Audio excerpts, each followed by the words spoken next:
October is Domestic Violence Awareness Month.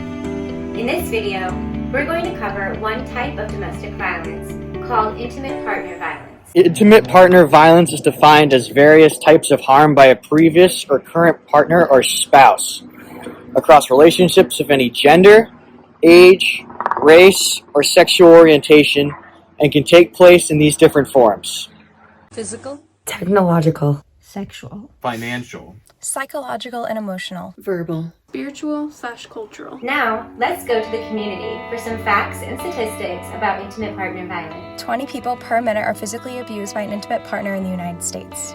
1 in 4 cisgender women experience intimate partner violence. 1 in 9 cisgendered men experience severe intimate partner violence. 1 in 7 cisgender women have been injured by an intimate partner. 1 in 25 cisgendered men have been injured by an intimate partner. On a typical day, there are more than 20,000 phone calls placed to domestic violence hotlines nationwide. 19% of all domestic violence involves a weapon. 72% of all murder-suicides involve an intimate partner.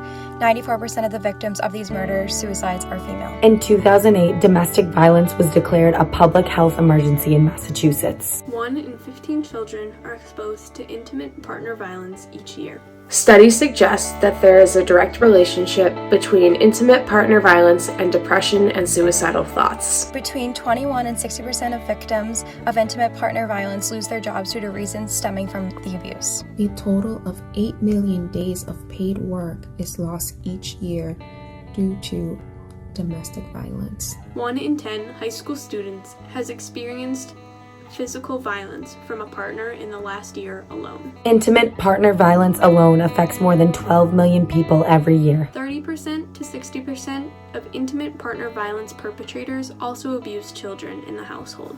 43.8% of lesbian women and 61.1% of bisexual women have experienced rape, physical violence, and/or stalking by an intimate partner.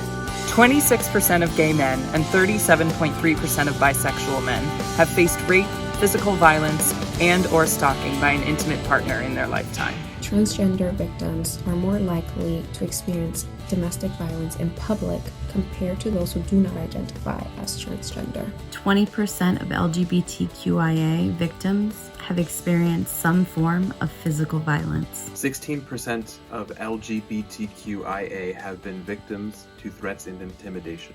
15% of LGBTQIA individuals have been verbally harassed. A question that's frequently asked is, why don't people just leave? They want to work it out for their children. Financial dependence. Threats of suicide or harm from partner. Shelters not taking pets. Isolation due to abuse. Shame and stigma about coming forward. Fear of homelessness.